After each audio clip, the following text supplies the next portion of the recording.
Good evening, everyone. Lovely to see you. Welcome to our 26th of February Council meeting. I opened the meeting at 7 o'clock. I'll now pass on to our Chief Executive Officer, Alison Beckwith, who will read the formalities. Thank you, Alison. Thank you, Mayor, and welcome all to this ordinary meeting of Council. As the Mayor indicated, my name is Alison Beckwith and I'm the CEO here at Banyule. Tonight's meeting is being held in person in accordance with the provisions of Council's governance rules and the Local Government Act 2020. The meeting is being live streamed for those at home via Council's website page and our Facebook page. The live stream is not interactive. Any comments or private messages directed to us while the stream is live will not be presented to the Council group or have a bearing on tonight's conduct of the meeting. Council's request to speak process methods continue to allow participation of our residents without having to attend meetings in person. I will just take you through some rules for our public participation. Public question times will occur at the conclusion of the meeting. If a member of the public who submitted their question is present at the time, they are welcome to read their question as submitted or have their question read on their behalf by a member of staff. If not present, the question will not be read out. All public questions and responses will be included in the meeting minutes. No statement may be derogatory, defamatory or directed to an individual councillor, member of staff, ratepayer or member of the public. A 2-minute time limit applies to all request to speaks. The timer will be used and a warning will sound at the 1.5 minute mark, allowing those speaking to sum up for the last 30 seconds. And if indeed is being read out by an officer, they will also sum up. We ask that members of the gallery please check their phones to ensure that it is either switched off or on silent mode to avoid disruptions. I would also remind everyone that Council has a zero tolerance for any form of bullying, harassment or violence. Everyone present in the gallery, community members, members of staff and councillors are expected to respect individual views of all others, irrespective of their own view held, and respectfully participate in tonight's meeting. I would kindly ask if any member of the public gallery departs the chamber while the meeting is still in progress, that we ask you not to hold conversations just outside or just down on the steps, as we're in an old heritage building. Conversations do reverberate to inside this chamber, and so I thank you in advance for that. I'll now introduce you to the councillors in attendance to tonight's meeting. I'll start to my left, and we have Councillor Rick Garotti, the Deputy Mayor, Councillor Fiona Mitsonikos, Councillor Peter Dimorales, and Councillor Alison Champion. And to my right, we have the Mayor, Councillor Tom Malikan, Councillor Peter Castaldo, Councillor Elizabeth Neely, and Councillor Mark Di Pasquale. Tonight we're also joined by Council's executive team. We have Mark Gilio, Director of Corporate Services, Natasha Swan, Director of City Development, Darren Bennett, Director of Assets and City Services, and on my left, Kath Brackett, Director of Community Wellbeing. Also here tonight supporting the Council group are members of our governance and IT teams. And we thank you all for participating in tonight's meeting. Thank you, Mayor. Thank you. Well read. Before we start, I'd like to acknowledge the traditional custodians of the land. Our meeting is being held on the traditional lands of the Wurundjeri Woi-wurrung people. And on behalf of Banyule's Council, I wish to acknowledge them as the traditional custodians. I'd also like to pay my respects to any Wurundjeri Woi-wurrung elders past, present and emerging, and to acknowledge other Aboriginal and Torres Strait Islanders joining us today. And our diversity statement. Banyule has a diversity statement which we're proud to read out prior to the start of each meeting. Our community is made up of diverse cultures, beliefs, abilities, bodies, sexualities, ages and genders. We are committed to access, equality, participation and the rights of everyone, principles that empower, foster harmony and increase the well-being of an inclusive community. Apologies, we have one apology from Councillor Alida McKern. There are no other apologies. We'll move to the confirmation of minutes of the ordinary meeting held on the 5th of February. Can I have a councillor to move and second, please? Move Councillor Mitnikos and Councillor Neely. I'll put that. All those in favour? That is carried. Disclosures of interest. As required at the council meeting, councillors must declare any conflict of interest and leave the meeting when the item is presented. Councillors are required to leave the meeting and return the item has been resolved. At this point, at any point throughout the meeting, if any councillor recognises they have a general or material interest, they are to flag it and leave the procedures. Are there any disclosures of interest? Yes, Mayor. I have a disclosure for 3.1, 4.3 and 7.1. All of them are material conflict of interest, which I'll further explain at the time. Thank you. Are there any other conflicts of interest? Mayor, I had a question on the previous item, but I got distracted. I was wondering if I could ask that. Of course you can. Thank you, Mayor. And sorry, I just got things moved a bit quicker than what I thought. But at the last meeting, Mayor, there was just a resolution adopted around the selection of a tenderer for our garbage trucks.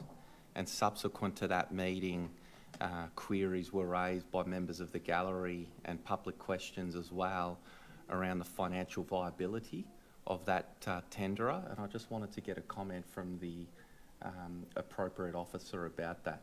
Thank you, Mayor. Yeah, through you, Mayor. The contract was for the award of purchase of bins, which was part of our waste service. Our procurement people have gone back to Procurement Australia, who have identified who ran that tender process for us. They've confirmed that they have done some checks on Trident Plastics. We're in the process of doing our own independent checks, which are underway, and we're expecting an outcome of that in the next couple of days. Thank you. Disclosure of interest from staff. Are there any disclosures? Yes, Mayor.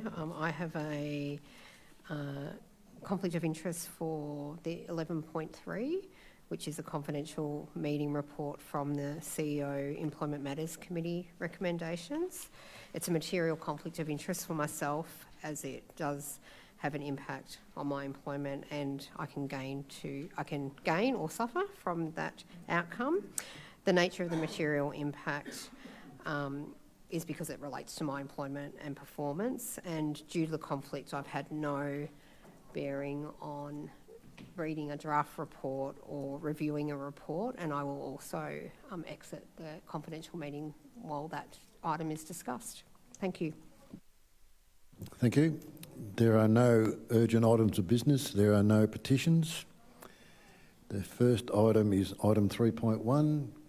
Oh, before we start that, I'll just acknowledge what is happening outside. There is a protest.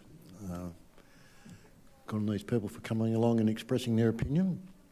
What they're saying when they're talking about human rights and justice is exactly right. What's happening in some parts of the world at the moment is absolutely appalling, and many innocent people are dying, and it's incredibly sad and heartbreaking. They're requesting his council to do something, and I think at some stage his council may adopt a statement, or we'll discuss that amongst themselves. But as humans, we all must be touched about what's happening overseas. But our role as Banyule councils, I feel, is to protect the residents of Banyule and do the best by the residents of Banyule. And we're also here to make sure that we have social harmony and that all people are listened to and heard. And as a council, we are determined to do that. So the way forward is not really clear, but it's heartbreaking to watch the news every night, to watch innocent people get killed and no end in sight. So I think the next few weeks we'll have more to say and do, but I think at this stage it's good to listen to these people. They are very passionate, and I imagine you would be passionate if your relations were being subjected to what's happening. But at this stage, council will not be making any formal recommendations or having any formal discussions. But at some stage, I think we will need to adopt a position. So we'll move on to item 3.1. Councillor De Morales, you have a conflict against 3.1 and 4.3 and 7.1. Yes, thank you. Are we doing a procedural motion to batch them? Yes, we'll Well, not batch them, but move them all into one part of the meeting? Yes, we will. So I would like to move a procedural motion that we consider item 3.1, 4.3 and 7.1 at the start of the meeting. Would someone like to move? Move Councillor Neely, seconded Councillor Champion. All those in favour? That is approved. So we'll move to item 3.1. Who would you like to declare your conflict on all three items, please? Yeah, thank you, Mayor. Probably should have done it in detail at the start. My mistake. I'm getting better as I go. So 3.1 is the award of contract to panel suppliers for road maintenance. I am unsure, but I believe that a company that I am a beneficiary of may benefit from a subcontractor to those one of those contractors. And unfortunately, I'm not able to be 100% certain, so I'm taking a caution of risk and removing myself from any decisions as it may benefit me. 4.3, which is the Banyule Trial Community Bus update. I also, again, same scenario, the Link Community Bus is a tenant of a company that I am a beneficiary of. So I will be removing myself from that as I may have a benefit from that leasing arrangements. And 7.1 is Charlesworth Park, and the same as always, I have a child that attends a school that may be benefited or myself from the decisions there. So I'll remove myself for that part as well. Thank you. Thank you very much. We'll give you a minute to, or maybe 30 seconds to...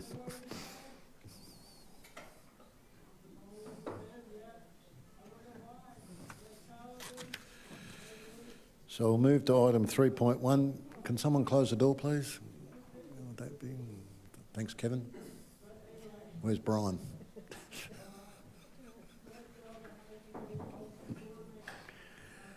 Thank you very much.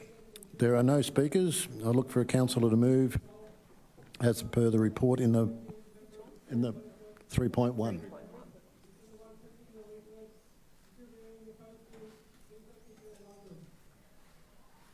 Look for a councillor to move a motion. Looking for a move. Councillor Neely, seconded Councillor Champion. Would the mover like to speak? Would the seconder like to speak? Would anyone else like to speak? I'll put that. All those in favour? That is carried. Thank you. We'll move on to item 3.2, quarterly financial management. Oh, sorry. 4.3, sorry. The Banyule Trial Bus update. We have one speaker, Kavan Hill, speaking against it. Kavan, would you like to come forward?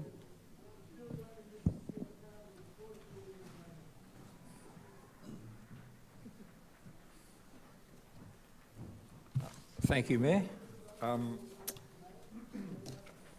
Look, community bus is a great idea, and in fact I've been shouting out about a community bus for quite a long time for other applications, so I'm 100%, and my organisation, BRAG, is 100% behind the idea of having a community bus. Our only concern is that this doesn't seem to be getting the return that perhaps we thought it ought to get, and I think that it requires some tweaking of the marketing plan and perhaps the tweaking of the routes and other work that the bus might do.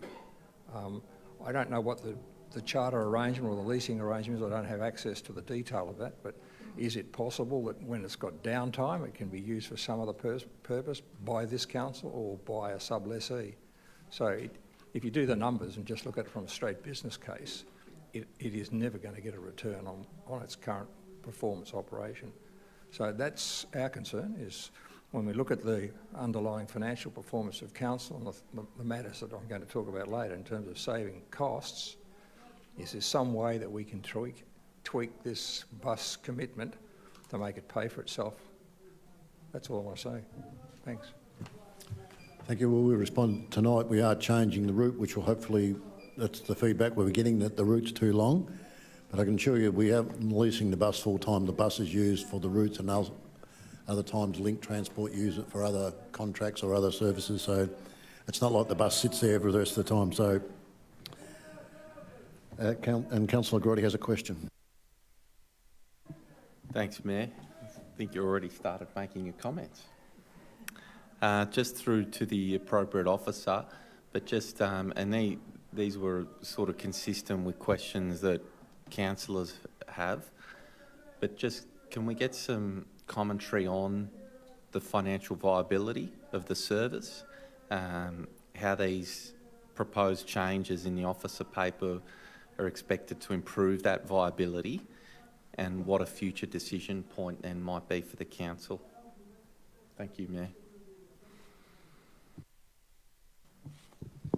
Thank you. Yes, I can answer those questions. So we are currently reviewing the route because we're not getting the take-up that we had anticipated, but we've got the interest. So we're getting lots of interest from community members, but the actual route and the times don't align with what works. So, for example, the way the route's working at the moment, it goes in one loop and you jump on and you have to really wait for 2 hours sometimes to come back to your drop-off again. So people are saying, look, the idea is great, but you haven't quite nailed it in terms of practical time. So we're taking that feedback on. So what we're going to do for the next 6 months is actually trial 2 routes. So it'll make smaller loops with less time between the stops. So we're really hopeful that if all the community members have given us really positive feedback, including service providers as well, about the idea of particularly like Austin Health and those, if the timetable works better, our usage will increase as well. And we've also matched the timetable even more closely with some of the programming at the library and some of the key outpatient sessions also at Austin and Repat Hospital as well. So we're hopeful that with more and more community feedback, we can kind of make the route more and more meeting local needs. And with a report back in 6 months to councillor, and then it is a trial, so then we'll come back again at the end of that trial. But we are really encouraging community feedback because it's making a really big difference to how we're delivering the service. Thank you. Are there further questions? I look for a councillor to move a motion. Move Councillor Grotti, seconded Councillor Neeling. Would Councillor Grotti, would you like to speak to the item? Yeah, thank you, Mayor.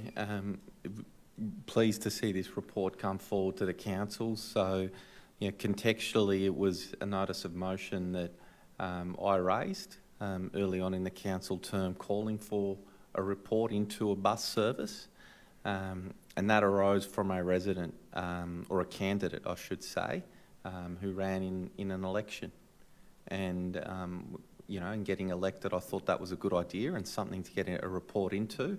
And the officers turned that around and we launched the bus service. And as we expected, it was going to be a pilot and a trial. I've certainly heard very good things and positive things, but feedback from the community has been that a 2-hour loop can be quite inconvenient, and by shortening the loops and having 2 loops that intersect means that it's a much more efficient service for those in the community who want to utilise it. So we're hopeful that that'll make a difference in terms of increasing that uptake in patronage and usage. Things like this are never going to have a financial return to the council, unfortunately.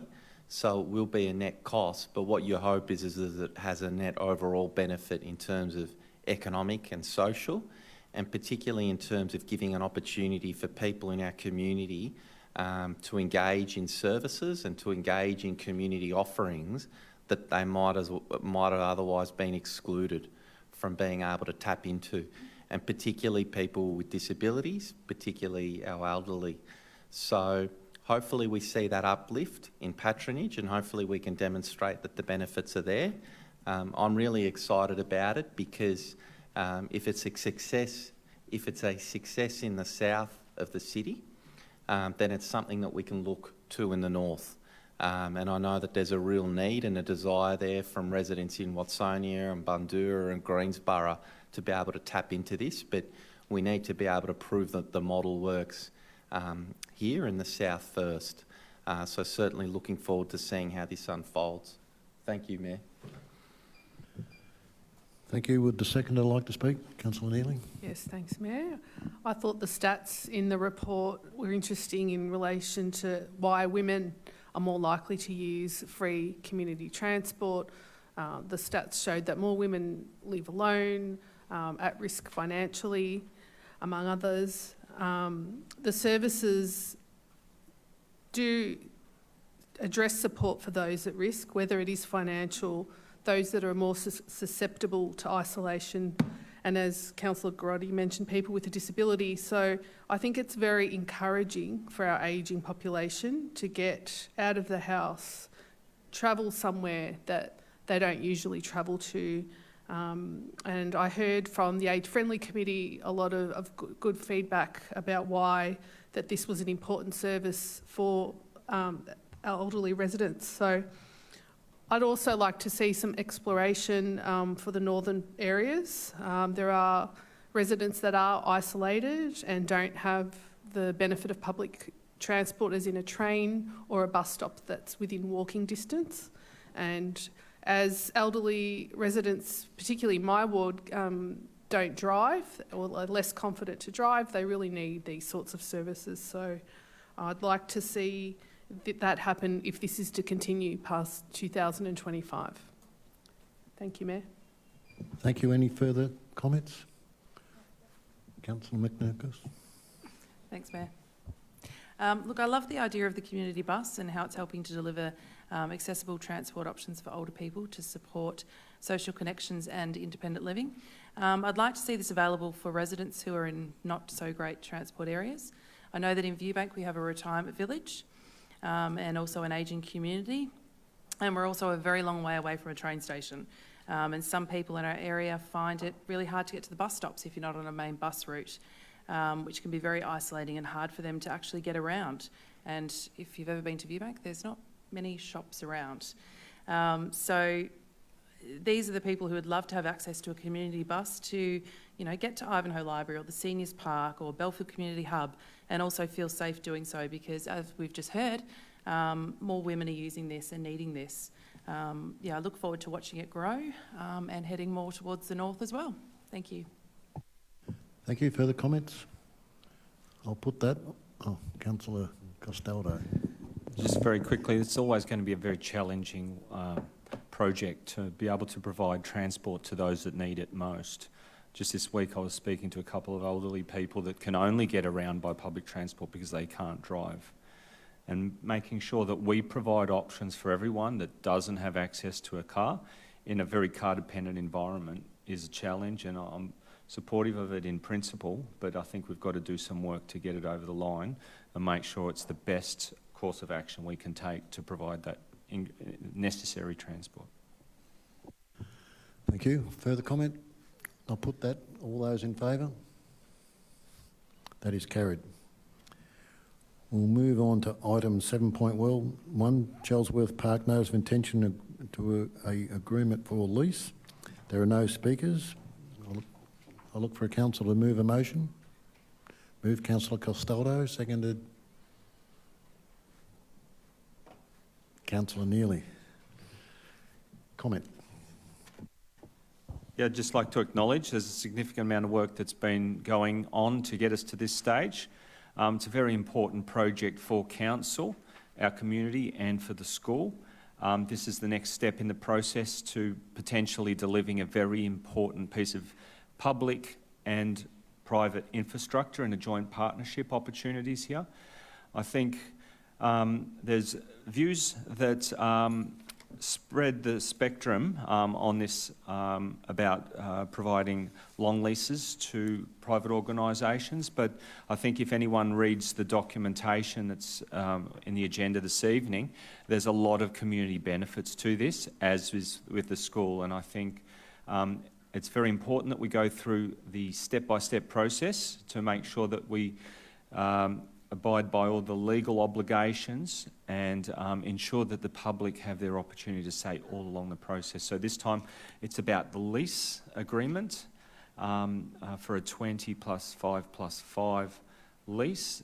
And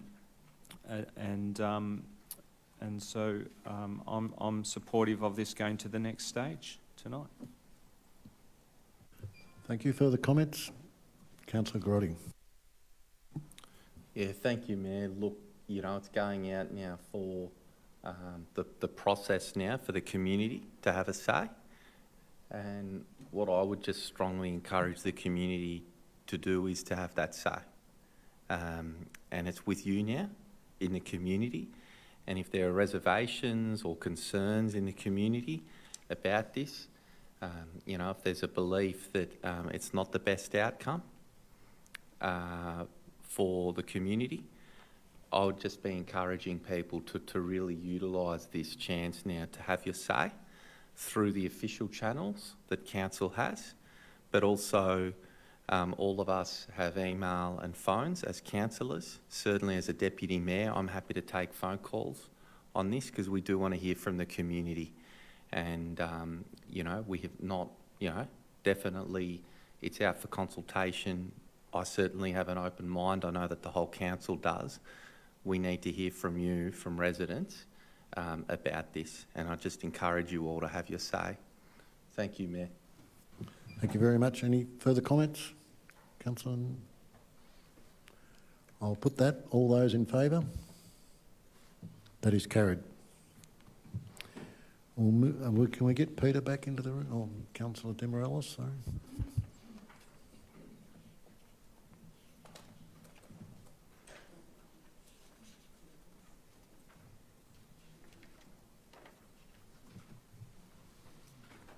Geez, he's gone a long way.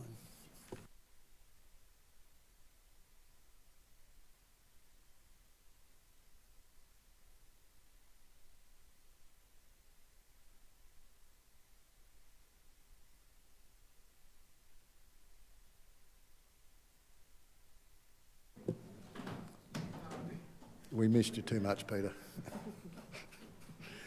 We'll move on to item 3.2, the quarterly financial management reports for December 2023. There is one speaker, Kavan Hill from Banyule Ratepayers Action Group, who will address the council, and he's speaking against the recommendations. Thank you, Kavan.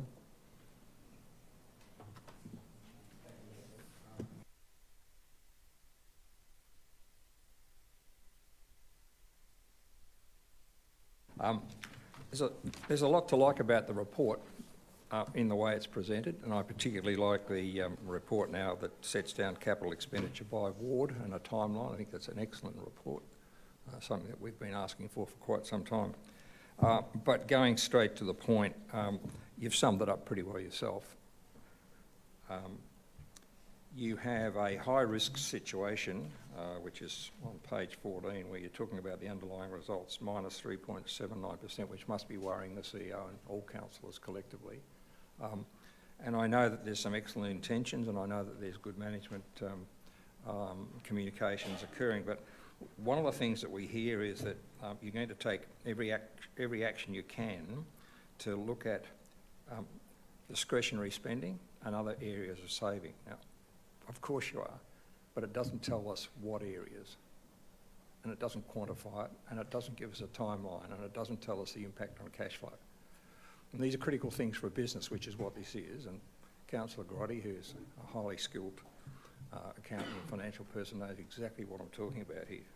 So I would just highlight the need for more information to come together on top of what is a well-presented report, albeit the results are pretty disastrous for us pro tem.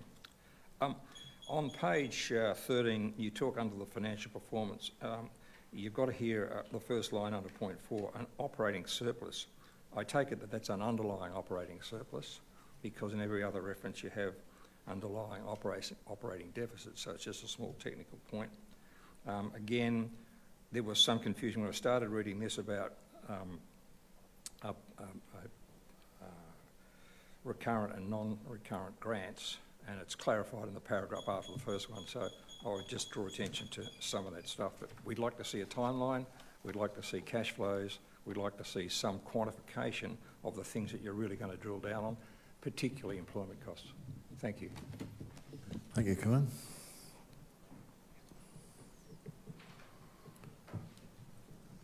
I'll seek a mover to the adopt.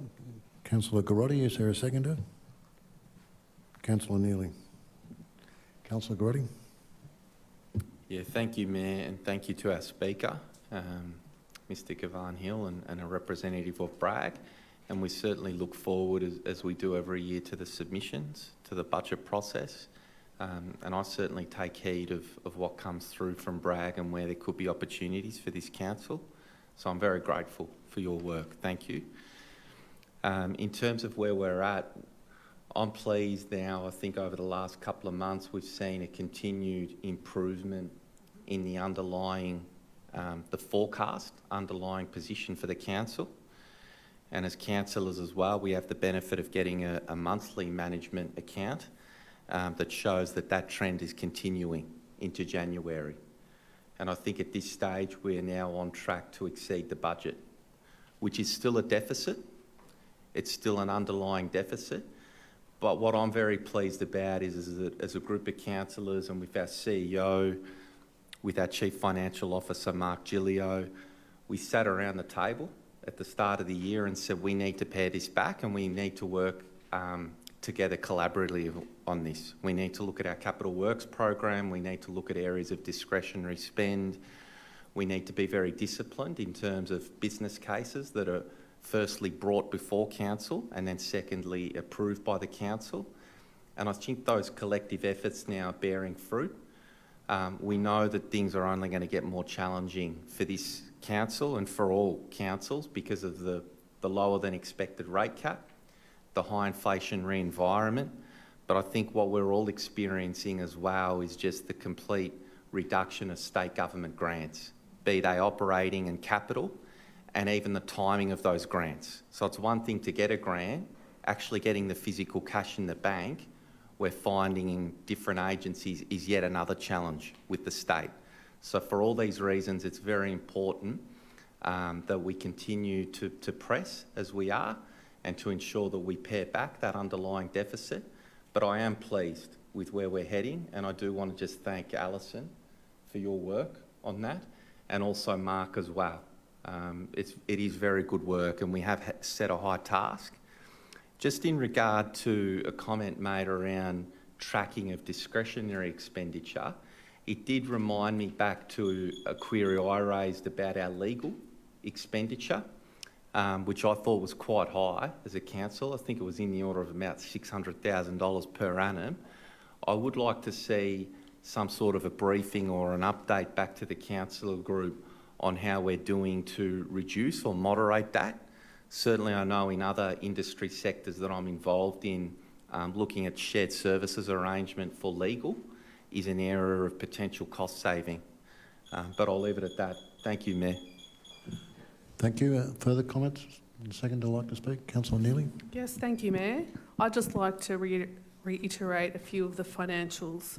The 31st of the December full-year forecast projected an operating surplus of 17.9 million compared to the budget surplus of 16.9, which is a favourable movement. And I find this really pleasing at this time, or the halfway mark of the financial year. As of the 31st of December 2023, a total of 15.4 million has been spent on capital works. And I'd like to also reiterate that Council is meeting community needs and providing high quality facilities that the community demands. We have a long way to go to deliver the full program, but we are confident that this can be achieved. Therefore, our capital works expenditure forecast totals 69.5 million against the budget of 68 million. Our financial ratios are sound at this point in time. However, we still have some challenges of maintaining our revenue through fees and charges and inflationary impacts, as just mentioned. We're fortunate to have some cash to invest. With higher interest rates, we've seen good improvement in returns, and our current term deposit weighting average return is 5%. So I acknowledge that there is work to do. However, Council is still delivering quality services to the community. Thank you, Mayor. Thank you very much. Are there any further speakers? Councillor De Pasquale. Thank you, Mayor. Thank you very much for our speaker this evening. It's a very good observation with regards to the underlying results. We have been on a process or a path the last 2 to 3 years of trying to turn the ship in a correct direction. Unfortunately, you can't just turn a ship around. It does take a little bit of time. We see our underlying was at the high 4%. As of December, it's 3.79, as our speaker did mention tonight, and in January it's 2.74, so it's coming down and coming down. Councillors have been keeping a close eye on this. This is very important to us. All in a time where over the last 2 to 3 years we've had to deal with COVID, higher inflation pressures, and also the reduction of state and federal grants have made it more difficult. And that number coming down and possibly moving into the green somewhere through next year, mid next year, towards the end of next year, I think would be a fantastic result for a new council, because then it would mean that we've stabilised, we've continued to keep the capital works going the way that we had originally planned. We have also made sure that renewal is kept up, so we're not going to be paying for that into the future. And we've also continued to keep services up at a very, very high level. We haven't dropped services at all. So we've been really paying attention to these numbers. But yeah, very good observations to our speaker tonight, and thank you very much for the comments around the table from councillors. I think we're pretty much working as a tight unit here. I think we all need to know what needs to be done over the next 3 to 6 months. Thank you, Mayor. Thank you very much. Further comment? I'll put that. All those in favour? That is carried. We'll move on to item 3.3, record of council meetings. There are no speakers. I'll look for someone to move the motion. Move Councillor Champion, seconded Councillor Miscock. Would the mover like to speak? Would the seconder like to speak? Would anyone like to speak? I'll put that. All those in favour? That is carried. We move on to item 4.1, the adoption of the proposed resilient and safe Banyule framework. There are no speakers. I'll look for someone to move the motion. Move Councillor Neely, seconded Councillor Champion. Would the mover like to speak? Yes, thank you, Mayor. This is an important focus for our community, and if done well, will lead to better outcomes in this area. We want to see levels of social isolation reduced. We want the community to be connected. We want residents to be part of a club, a sporting group, a special interest group. We want to see people active, walking and riding in an area where they feel safe to do so. We want to work collaboratively with neighbourhood houses, encouraging and supporting their amazing work. Neighbourhood houses are close to the community, they provide opportunities and they support those at risk, and it's our job as a council to tap into that and support that. We want to challenge forms of discrimination like racism, ableism, ageism, all of them. And this framework provides a practical approach to improving community resilience and safety over the next 10 years. It's not an easy thing to do with all these things. There are areas of the community it's very hard to tap into, but this is definitely, aspirational and doing the right thing by our residents. Thank you, Mayor. Thank you very much. Would anyone else like to speak? Councillor Champion. Just very quickly, thank you, Mayor. Look, I appreciate that part of the recommendation involves us officially thanking all of our contributors to this. I would actually like to say that in this meeting, like to thank everybody who has contributed to this. Your feedback is very well received and provides all of Banyule the opportunity to be resilient and safe in this framework. I would also like to particularly thank our author of the report, Sharon. She's not just the author of the report, she actually works very hard with all our community in this space. She is very much a leader in our community wellbeing space, and she is one of our very, very valuable officers, senior officers. So I would particularly like to thank her, not just for the work that she has done for this, in creating this report, but all the work that she does. She does sit on some of our community meetings, some of which I chair, and it's a pleasure to work with her. She is very, very knowledgeable and a great sounding board as well. So thank you very much, Sharon, and all our community who've contributed to this. Thank you. Further comments? Councillor Mitniskos. Thanks, Mayor. This framework is where our communities are inclusive and connected and have access to social and economic opportunities to protect the environment, and everyone is healthy and has good wellbeing. The community consultation participants suggested that the framework needed a stronger focus on strengthen community resilience. The community is concerned about the occurrence of abuse, racism and discrimination within the community, and they want to see stronger leadership. I think COVID saw a lot of disconnect within the community, and also due to state government mandates, it meant that Victoria wasn't as inclusive as it should have been. Social isolation and discrimination are things I noticed, and I look forward to everyone being welcome and included within our community, regardless of their personal choices, whatever they want to do, be, anything, and for a resilient and safe Banyule for everybody. Thank you. Thank you very much. Further comment? Councillor Costello. Just acknowledge the significant strategic work that needs to operate in this area, and I know the author of this report is very strategic. The naming of the plan, the resilient and safe. Resilience talks about planning for the future. As the decisions we make today are going to set us up for a safer environment in 20, 30, 40 years. And so I'm very comfortable, and I like the idea of having a focus on building resilience now, and then avoiding issues of safety down the track. And so I think we've got some great people working in our team, good feedback from our community on this, and I'm confident that this will set us up for a safer and more resilient, connected community into the future. Thank you. Further comments? Councillor Di Pasquale. Thank you, Mayor. I would have to say this is one of our most important frameworks, plans, initiatives as a council, and myself as a councillor.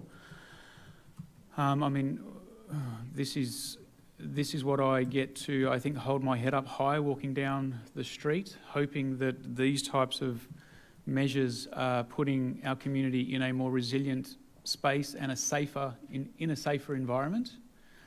As a father myself, as a husband, there's nothing more that I want than my family to be able to experience Banyule and the beauty that it provides in a safe and resilient way, and I want that for all families in our community and also visitors too. This is one of the things, safety is one of the things that is probably spoken to me a lot, or most of. I do hear of, have experienced, and am continually looking after areas of the community, particularly in the Greensborough area. There are youth that are sometimes getting out of hand and not doing the right thing. And the police and council and the community are rallying together and trying to help these youth, whatever they're going through, and trying to change the situation to continually make it safe and resilient. So, we set the budget, we do all these types of things, but when it comes down to it, I think what we're really implored to do is to make sure that our community is safe and it's functioning well. And I think that's the benefit, or that's what we should be focused on more of, the benefit for our ratepayers and residents and visitors. Thank you, Mayor. Thank you. Further comment? I'll put that. All those in favour? That is carried. We'll move on to 4.2, the adoption of the proposed Ageing Well Framework 24 to 2030. We have one speaker, Judith Craze from U3A, one of the real champions and leaders within our group. Thank you, Judith. Thank you. As President of U3A Banyule, I, along with a number of our members, including my colleague Diane Williamson here, have been involved in focus and consultative groups that have contributed to shaping the Ageing Well framework. We felt, as representatives of the largest organisation in Banyule servicing the learning and social needs of approximately 800 50-plus adults, it was an imperative to support this fine council initiative and to ensure that the outcome truly reflects and articulates the needs of older adults in this city. The process of consultation was wide-ranging, and this final draft demonstrates that participants have felt valued and listened to. This initiative is a reflection of the Council's stated plan to service the needs of all its diverse constituents. It's an impressive undertaking to create a plan for implementation over 5 years. The clarity of purpose, the depth of articulation, and plan measurement of achievements make this an outstanding blueprint for genuine improvements in the lives of older adults in the City of Banyule. The U3A Banyule endorses the Ageing Well framework and are thankful for the vision of those on council and those who have worked so very hard to champion it. Thank you. You can take a few extra minutes if you like.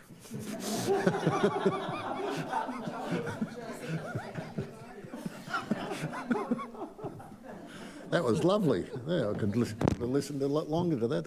Thank you for those very kind words. And the working group did work extremely hard on this, and the staff were magnificent. I was the chair of the age-friendly group until I got kicked off.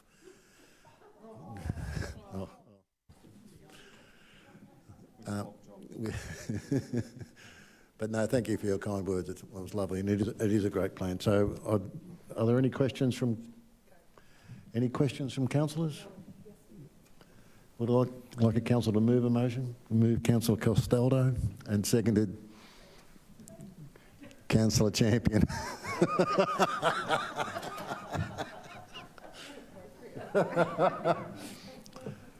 Councillor Costello. I don't think I should speak too much because I think it was said perfectly already. But look, I'd just like to thank everyone that contributed. Judith, Diane, and at least 2 or 3 others I saw along the journey at the consultation. We had wonderful resourcing of that consultation.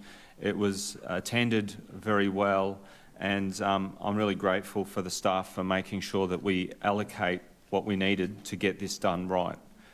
It's a very important plan. It's a very large proportion of our community that we've got to do a good job for.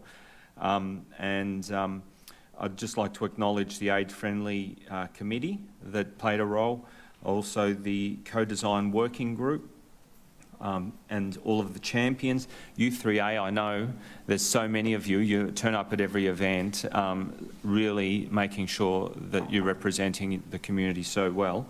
The author of the report, Laura Katapan, I think I see her everywhere when it comes to this area, and the rest of the staff that got behind producing this framework. I'm fortunate enough to be the new chair on the committee, the Age-Friendly Committee this year, and I know Tom is very experienced in this area, but it's one of the areas that I need to know more about, and I'm committed to hearing about the actions and making sure we deliver on those actions now and for the long term, setting ourselves up for a beautiful future. And I just acknowledge the changed name, shifting from the ageing framework to the adoption of the Ageing Well framework. And I think it's really important the way we title our plans. It really puts our focus back on what it's really there to do. So congratulations for everyone that's played a role in this development. Thank you very much. Would the seconder like to speak? I will, thank you, Mayor. As one, you and I are the 2 on council who are over 50.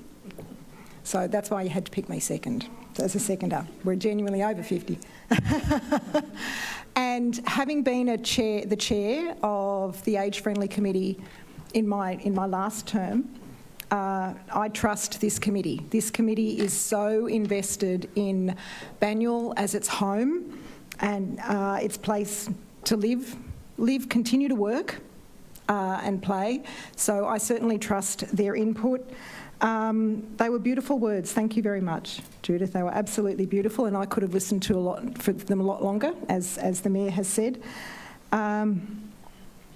Thank you to everybody's input into this. It is a privilege to be an older person in Banyule and to trust that we will be able to age well in our home. So thank you all very much to everybody who has contributed to this. Thank you. Thank you. Further comment? Would the third like to... Am I allowed to speak? Thank you to our speaker, Judith Craze. And in relation to the consultation on this framework, I'd like to also thank the Age Friendly Committee.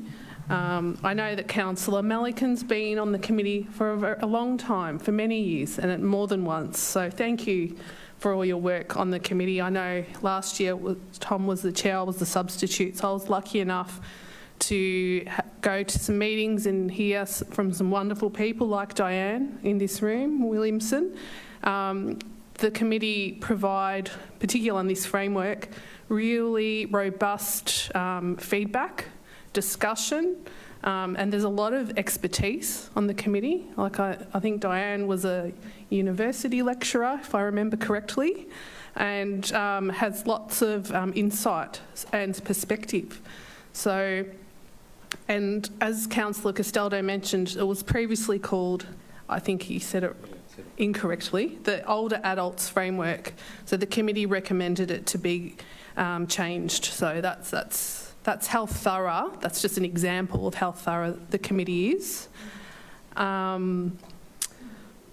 This framework is no exception. We want our ageing community to continue to contribute, to feel involved and valued. And the input was close to 400 community members. That's just excellent feedback. Some of the feedback was to improve outdoor spaces, to make them accessible for older adults, safer, and there's a bit of a safety theme tonight. Better street lighting was a practical solution, and more social activities. So exercise, health, education on those things, as well as lifelong learning, was a goal. Also supporting brain function. These are sorts of things that are being incorporated as, I'm out of time, incorporated due to, well, from the feedback. Thank you, Mayor. Yeah, thank you very much. Any other councillors like to speak? I'll just make a few comments here. It was a great committee, and you sit there and listen to the depth of knowledge and experience and some of the roles some of the people on that committee have played in community and right across government and major companies. It's wonderful to listen to their experience, and we benefit greatly from their knowledge, and the passion they bring, you know, on volunteer basis is fantastic. So to Judith and your U3A team, who also provide an enormous amount of community building, but also knowledge and experience. So thank you very much for coming in, and Diane as well. It's lovely to. So I'll put that, all those in favour? That is carried. We'll move on to item 5.1, draft towards zero waste management plan 2024 to 2028, endorsement of the community consultation. There are no speakers. I'll look for a councillor to move the motion. Moved Councillor Castaldo, seconded Councillor Garotti. Comment? I'm at two minds with this one. This is a second version of our Towards Zero Waste strategy. The first one was the first one where we articulated how we had to get towards zero. This one is the extension of that. And I was very comfortable with the progress we made. We attended to the major actions in the first stage. That is to get food organics out of the waste stream. But now we come into a different environment. We've adopted some of the big changes in this area, but are we acting strategically? Are we making sure we don't open ourselves to increased risk? I'm quite concerned about some of the themes running through this Towards Zero Waste strategy, where we're talking about incineration. It's termed in the strategy as waste to energy, but what it is the burning of materials. And so I'm very concerned about that, and I'm very keen to hear the views of our community with respect to that, because we acted very strategically when it came to climate change. We said no offsets. You couldn't fake it. If we're just going to burn our rubbish, that's faking it. So I'm very keen to hear from our community on this.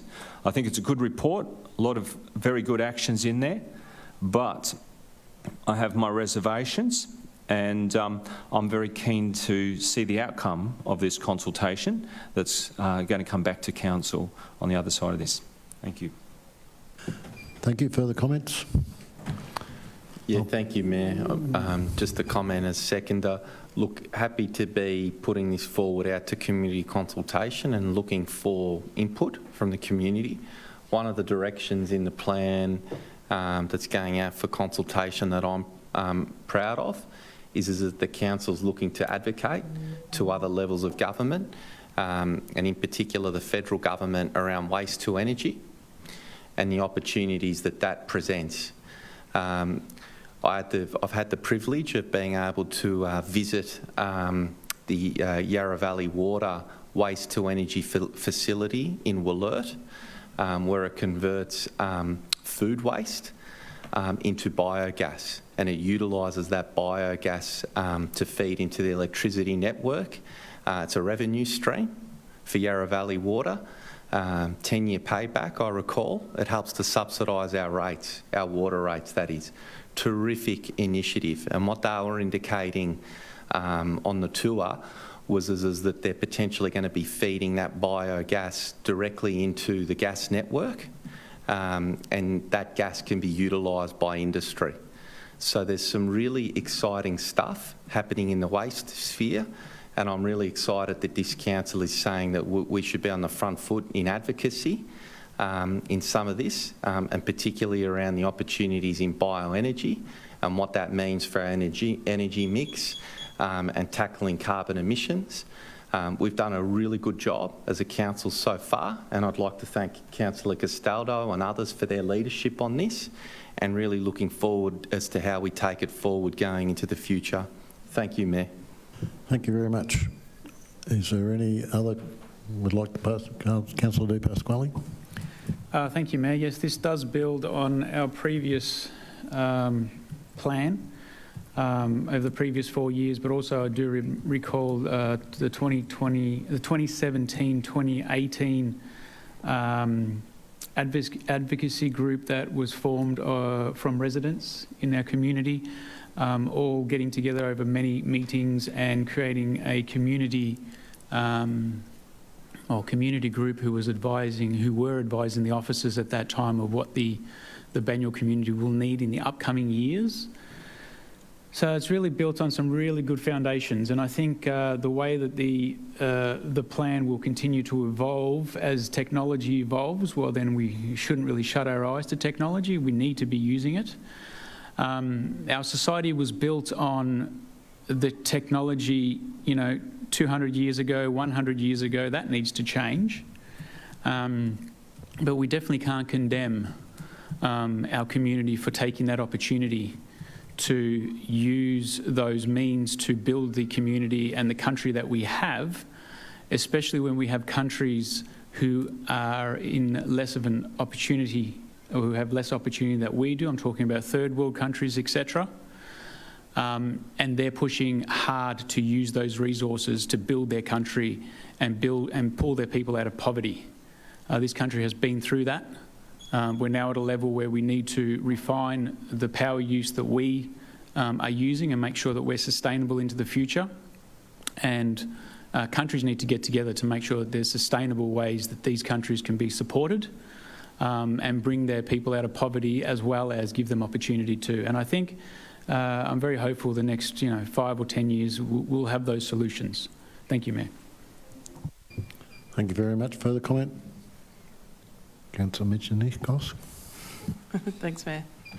FOGO has been a great introduction, and personally I've noticed a massive decrease in the waste that's now in my red bin.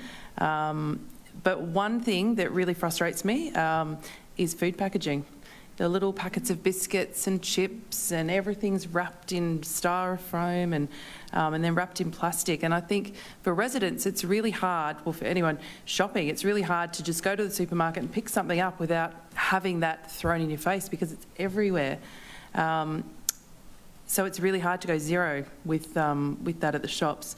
And I think that we need to be advocating to state and federal governments to stop this excessive packaging, because there really is no need. We can, we've all got Tupperware, and Kmart does a brand, and, you can just buy bigger bags of it and pop it in there. There's also heaps of organisations and Facebook groups that you can pass on your goods that you're no longer needing. So, just over the few years, I've used the Good Karma Networks, the Waste Recovery Centre, you've got Darebin Hard Rubbish Heroes, there's Big Group, Hug and Angels 3081, who give pre-loved kids clothing into families in need. So this all doesn't need to end up in landfill. So we can all just do our little part just to help. And so we can, get closer to that. Thank you. Thank you very much. Any further speakers? I'll put that in the name of Councillor Castaldo. All those in favour? That is carried. We'll move on to item 6.1, 59 Swanson Street, Heidelberg Heights, commence of notice of intention to sell land.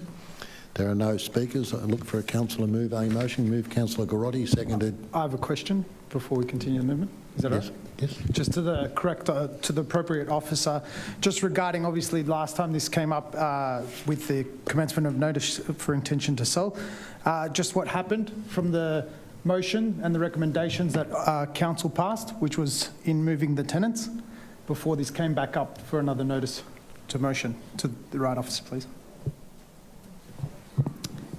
Thank you, and through you, Mayor. Since the item last came up to council, we've been working with the 3 tenants located on the property. 2 of the families in the rear 2 units have managed to find alternative accommodation that meets their needs, and they've moved into alternative premises. The tenant in Unit 1 remains in that unit at the moment. You'd be aware that unit is not one that's affected by the lower flood levels and is in good condition. And they are also actively looking for alternative accommodation. They're aware and conscious of the timelines of a council process for this sort of procedure of steps and stages, and they're quite comfortable that that allows more than enough time for them to continue their search for a future housing option. Thank you. Further questions? Councillor Garotti has moved. Councillor Champion has seconded. Comment? Yeah, thank you, Mayor. So it was good to get the answer to that question from the Director, because obviously the last time that it did come to council, we had the 3 residents come here and address the council. At a recent councillor strategy session, we were all asked what our proudest achievement was on the council. I actually said that what we did that night as a council was one of my proudest achievements, because as a council we listened to 3 vulnerable members of our community, single mothers with disabilities, and said, no, we're not going to sell that land. We're not going to sell those properties on you until we know that you're going to be okay, that you and your children are going to be okay. And we stood up together as a group of 9 councillors and said no to the bureaucracy, and said we will stand together as a group of councillors. We will do the right thing by those residents. Full credit to Kath, full credit to Tash and the teams for the work that you've now done to work through them and to successfully transition. We're very grateful for that, and it's a great outcome. We knew that the properties weren't safe, that they had to be sold, but to be able to do it in the right way and to be able to do the right thing by those residents makes me proud. So happy now to be now recommending us go through this process as a council. Thank you, Mayor. Would the seconder like to speak? Thank you, Mayor. I don't need to. It's been said. Thank you. Any other councillors like to speak? Councillor Dimiros? Yeah, just briefly, Mayor, thank you. One thing I probably would highlight is the importance of a council meeting and the ability for public questions or public comments before an item. That very much was a decision that was made after those residents actually came to a council meeting and raised their concerns to this council, which allowed for action to be taken that definitely has been a much more positive outcome for both the residents and council ourselves. So there's that importance of having that public availability to speak to the meetings, and it's a show of democracy. So it's a great outcome. Thanks. Thank you. Further speakers? I'll put that. All those in favour? That is carried. We'll move on to a very important item on the agenda, item 6.2. There are the adoption of the proposed Heritage Strategy 2024 to 2034. There are 3 speakers. Jane Crone. Welcome, Jane.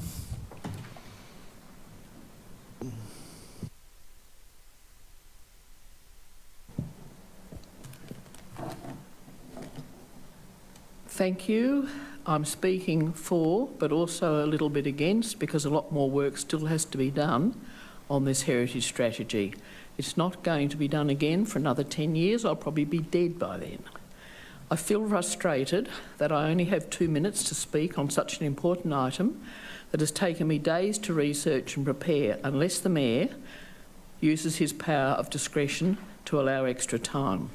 I was recently elected as an honorary life member of the Heidelberg Historical Society for championing, together with my late husband Peter, the heritage of the Heidelberg area, with a particular focus on its built artistic heritage. I'm extremely proud and honoured, as there are only 3 other life members. Banyul's heritage strategy aims to preserve and enhance its valued, rich and diverse local heritage, together with its significant trees. A worthwhile endeavour indeed, but much of the work undertaken will amount to very little if there's insufficient funding. This is the main problem. For staffing and resourcing, that will be needed if this strategy, and this is the strategy's words, will be fully coordinated and implemented. And a full-time heritage architect, which we don't have, it's just ad hoc, must also be employed. Hard copies of Council's previous and well-documented heritage information, which goes back many, many years, I've been involved in it all, must be made available and easily accessible in a reference section of all its libraries. It shouldn't be only available for staff. Existing heritage bicentennial information panels need to be upgraded, repaired or replaced if missing. Example, at least 2 I know are missing. Extra panels need to be produced and installed, as well as heritage plaques similar to those of the National Trust and Heritage Victoria, used to mark heritage places, if Council is really committed to promoting its heritage. It's extremely important that Council use its local, often very long-term residents as a free resource in terms of heritage knowledge. There has been little attempt and no strategy or mechanism to work with its informed community, many of whom are experts with significant knowledge of many subjects, such as the Heidelberg Historical Society and several local heritage architects. Now, Council's heritage knowledge can be lost, and some of it was during the rapid turnover of staff members in some areas, but when we also switched from Heidelberg to Banyul, and there was a Heidelberg Rambles of 1988 that included valuable landscapes, and that has not been used for years. Australia's most significant landscape designer, Edna Walling, who dominated garden design in Victoria from 1920 for over 40 years, and who wrote many magazine articles and books, of which I have 4 first editions and a biography. I've got 9 books in all on Edna Walling, does not even rate a mention, maybe due to being a woman. There are at least 2 Walling Gardens in Eaglemont, Appledore, Devon Street, and Marshall Garden, 40 Carlsberg Road. I nominated the Carlsberg Road Marshall Garden successfully for Heritage Victoria registration, all on my own. No one else did it in 2002. I also have a book on Alistair Knox and Ellis Stones, which are mentioned, but you've spelt incorrectly Ellis Stones as stone in the strategy. Now, there are people that could help you with this. I have a lot of information on architect Harold Desbroneer, artist Norman McGeorge. My husband restored for Melbourne University the McGeorge House and won an award for that. Artist Napier Waller, Robin and I were on the Friends of the Napier Waller House. That's when I was called Eaglemont Silvertail years ago. Architect Robin Boyd, my husband and I are a member. We're a member of the Robin Boyd Foundation. We raise money. I opened my house to raise money for them. The Walter Burley Griffin Estates, Gwilly Hughes, she's president of one of them. Walter Burley Griffin Covenants, Rowan Harrison knows all about that. with the Edna Walling landscape designer. I know a lot about that. And Stephen Barlow, committee member of the Heidelberg Historical Society, he's published many articles and booklets. You don't need to employ someone, he's done it, and I'm sure he would do more. That's pretty much very quickly me trying to cover it all. Thank you very much. Thank you, Jane. And congratulations on your appointment. Well, I hope you all listen to me now. We've always listened to you, Jane, don't you worry. And you're right, the funding is incredibly important. I actually received an email from someone in the Yellowstone estate today concerned about exactly what you spoke about as well. So thank you for that. We have another speaker who will be limited to the 2 minutes, hopefully. Pippa Griffiths, would you like to come forward? You're speaking against the officer recommendations.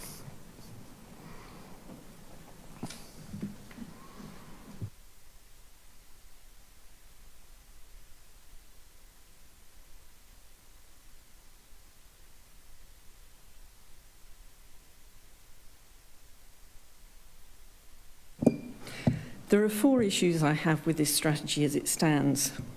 Firstly, there's no formal mechanism for tapping into the extensive knowledge base in the community, as we've just heard. First Nations get a mention and local groups for interpretive measures, but Council could benefit from involving the community more extensively. Secondly, the acknowledgement of women. It's sad that it took a gender impact assessment to identify the under-acknowledgement of the contribution of women to the places we protect and celebrate, and to include an action to redress this. However, that action seems to be an afterthought, appearing as the very last of 33 actions. This impression of an afterthought is reinforced by the list of significant people on page 8. 5 men are listed and only 1 woman. And as we've heard, Edna Walling's name is a glaring omission. Edna was probably Australia's best known and most influential garden designer. She's the reason Ellis Stones does get a mention, and Stones with an S. Next, I would like to be assured that Council is undertaking authentic engagement with the Wurundjeri Woiwurrung people with respect to each strategy. The statement from them, which currently forms the foreword to this document, is very familiar wording used in a number of other strategy documents. The foreword should describe what the strategy is intended to achieve for the whole of our heritage, and there is definitely a place in this document for an individually written statement signed off by the Woiwurrung. Lastly, there is no explicit mechanism for reporting progress, or lack of. This is a 10-year plan, and there should be regular reporting back to Council at a minimum every 2nd year. If these issues can be addressed, then I would be supportive of this strategy. Thank you. Thank you for your very considered response. I'm sure we'll take those comments on board. Thank you. And we have a written response from Janine Rossetti from the Heidelberg Historical Society, who will be read out by Kath Brackett. Please, thank you, Kath. Thank you. Written statement. Heidelberg Historical Society supports the adoption of the Heritage Strategy. We particularly support the role of a dedicated heritage advisor to coordinate the strategy and to operate in a public and safe staff education role. We reiterate our disappointment that so few places were added to the Heritage Register in its last round and strongly urge work on expanding this register and providing statutory protection for places assessed as significant. We encourage Council to view heritage broadly across the whole of the Banyule City area, including Olympic Village, which is of statewide, if not national, significance. We look forward to working with Council to promote the heritage of an area of which we are all justly proud. Thank you. There's an officer report there. We'll look for a councillor to move. Councillor Castaldo, seconded Councillor Neely. Comment? Yeah, I'd just like to acknowledge, firstly, I'm not sure what title to go by, whether it's Honorary Life Member or Silvertail or... look, Jane, you've been a tremendous contributor to heritage, and I've never seen houses restored as beautifully as yours. And that's one of the great wonders of Banyule. And ever since I first came to Banyule, yourself, Rowan, Robin, Pat and others have continued to push for the importance of heritage. And thank you, Pippa, as well, for your contributions tonight. I'll can take up some of those ideas that you've said with officers and ensure that those ideas make sure that we continue to address them throughout the project. It is a very important piece of work, and no work is of any value unless it's resourced. We've identified a $510,000 cost over a 10-year budget, and I think that's not a significant amount. So I'm very confident that we'll have the support of all councillors to make sure that we resource this to that at least minimum, and I'm very supportive of additional work in this space.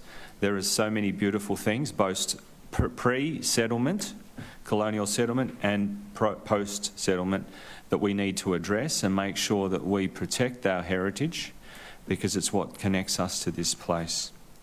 And I'd also like to acknowledge the significant support from our broader community and their consultation, that between 79% and 84% support for both the plan and the actions.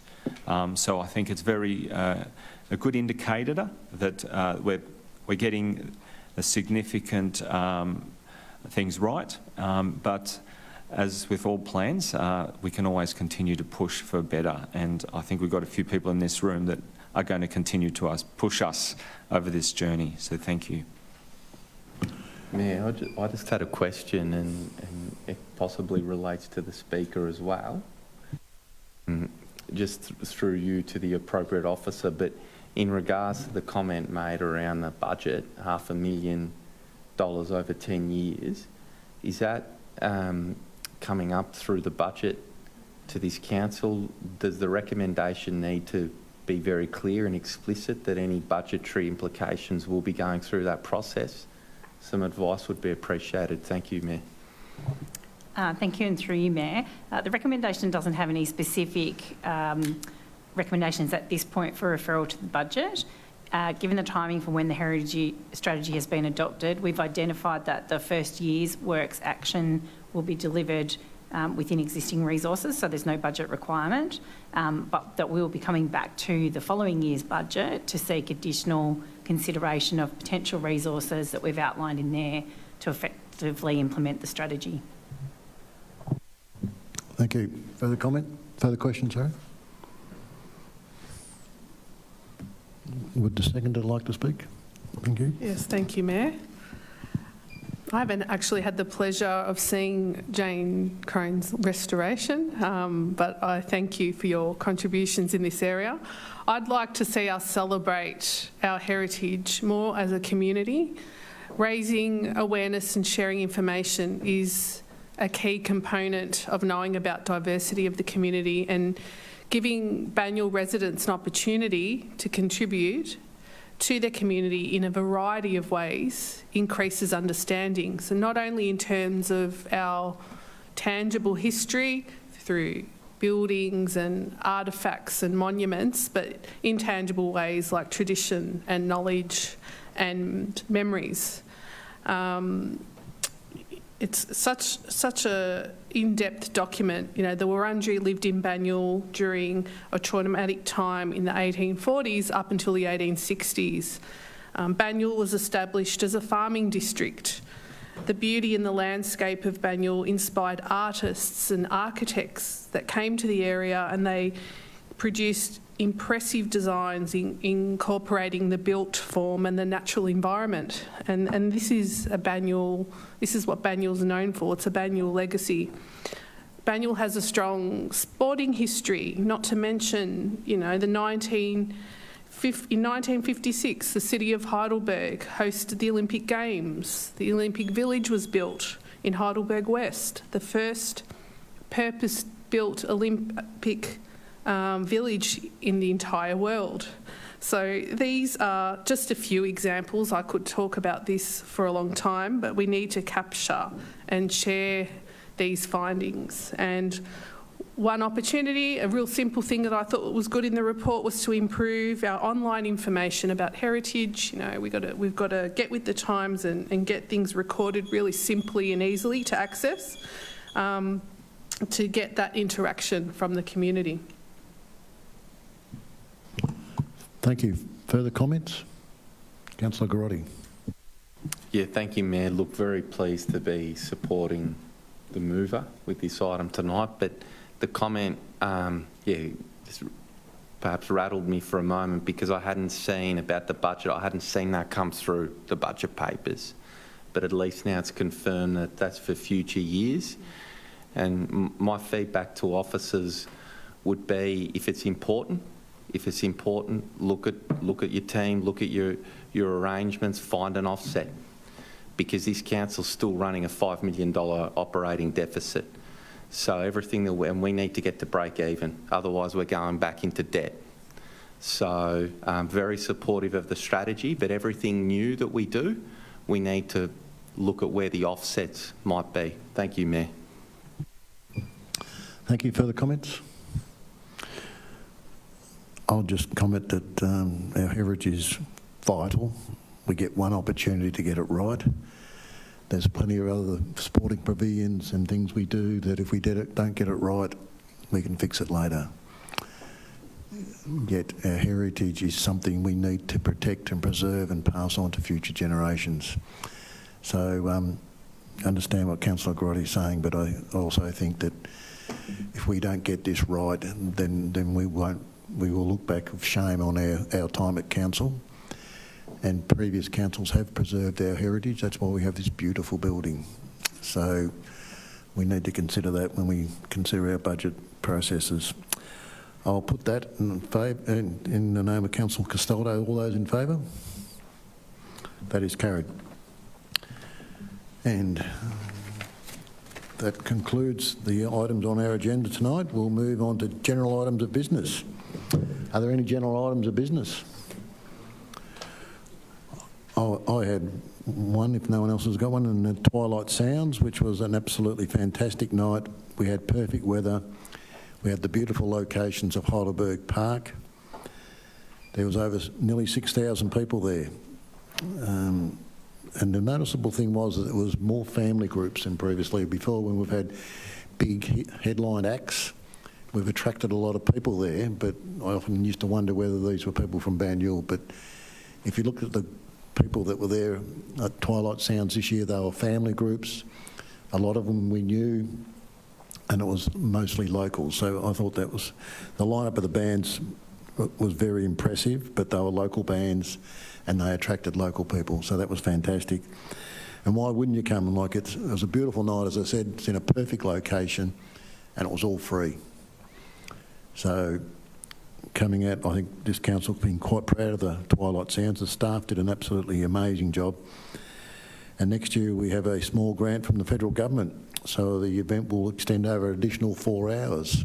So we'll have more extra youth and extra local bands will be there. So it will be a much longer event, which will be fantastic because we'll be able to attract a wider range of age groups and a wider range of people looking for a bit of entertainment. So that will be absolutely fantastic. It is a bit of a shame the blast band didn't finish till 10 o'clock and a lot of people with younger children left before then. So having a wider range of bands over a longer period will be able to attract the younger families, but then we'll also be able to have people that will be able to stay there and watch the end of the last band because they were absolutely sensational. So I'd like to thank the staff for organising that and the federal government for their grant for the next year's Twilight Sounds.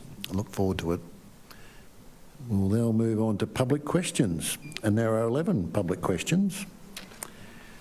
There's a few that were being sent in anonymously, so we will not ask if those people are in the room because we don't know, we can't say who they are. And we got on to question 2. The person is not in the room. I know everyone else. Question 3 is from Rowan Harris, who I think might be somewhere. Harrison, sorry. Sorry, Rowan. Would you like to read out your question?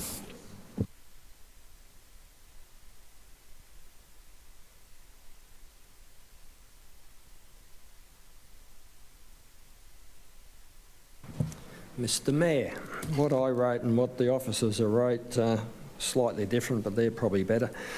Which authority created and named West Drive Reserve, and what was the Heritage Victoria permit number and decision? Thank you. There is a response. Natasha Swan, would you like to read the response, please? Thank you for the question. Council has no record of a reserve titled West Drive Reserve. Google Maps shows a parcel of land being titled as West Drive Reserve, which is located at the end of Glenard Drive in Eaglemont. Records show that this land is a combination of a part unconstructed road within a road reserve vested in council, a road reserve adjacent to Banksia Road vested in the Department of Transport, and part private land associated with 677 The Boulevard, Eaglemont. Glenard Drive and the section of unconstructed road reserve are included in Heritage Overlay 126, the Glenard Estate. This land is also listed on the Victorian Heritage Register number H2103. This registration was undertaken on the 28th of December 2006. The road reserve adjacent to Banksia Street and the private land at 677 The Boulevard, Eaglemont are not affected by a heritage overlay or a Victorian Heritage registration.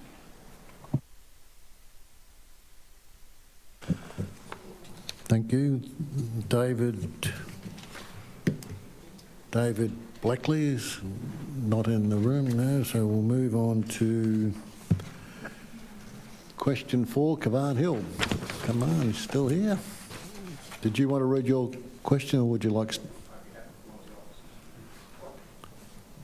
Natasha, would you mind reading the question and the response, please? Certainly. The question was, can council produce and publish a quantitative report detailing the public use of the Pocket Park constructed at the intersection of Upper Heidelberg Road and Waterdale Road, Ivanhoe, from the time it was open to public access? And does council agree that its political promotion of community benefits deriving from the circa $1.4 million investment was ill-judged, and that the asset is a gross waste of ratepayers' money? And the answer: council does not have any quantitative data regarding the use of Waterdale Road Pocket Park. It is not common practice to record the usage data of any of our public open spaces. The Banyule Open Space Strategy has always identified the Ivanhoe Activity Centre as lacking public open space. Further, this site was also identified in the Ivanhoe Structure Plan as a possible location for more open space. We also note that the $1.3 million of the funding was provided through a state government grant, which was provided for the sole purpose of investment in open space by way of an urban park within the Ivanhoe Activity Centre. Thank you. Question 5, Alicia Curry is not here tonight. We'll move. Jane Crone, question 6. Would you like to read your question out, or would you like an officer, Jane?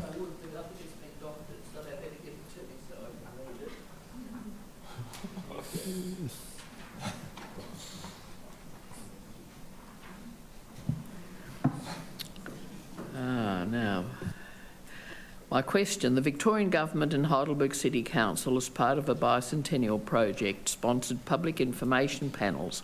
I'm aware that 2 are missing: Turnpike Road and the Civic Centre, Upper Heidelberg, so just out the front of this old part of the building. I'm seeking information on what has happened to the other 4 public panels: Banyule, Buckingham Drive, Heidelberg Village, Burgundy Street, Historic Precinct, Burgundy Street, and Heidelberg School of Art, and if they are in good condition. Thank you, Jane. The answer will be read out by Kate Brackett. And if you don't know... Oh, I might need to get that bit of information. So 2 of the panels are on public display in their original locations at Summit Drive, Eaglemont, and Upper Heidelberg Road, Ivanhoe. 1 panel is on display at the Heidelberg Historical Society, but unfortunately the whereabouts of the remaining 3 panels are currently unknown. But if you have that information in that pamphlet... Well, I want it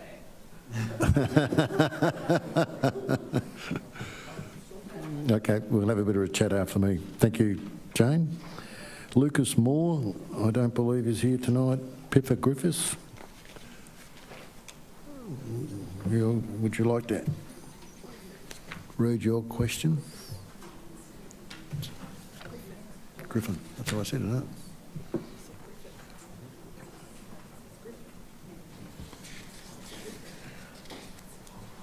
What does council deem both the definition of and difference between proposed strategic property and potential investment property acquisitions? Thank you. Natasha, would you like to read the response, please? Thank you, through Mayor.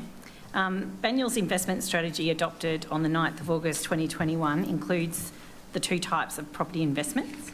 A proposed strategic property refers to land which council could consider purchasing to fill an infrastructure gap or to meet a community need.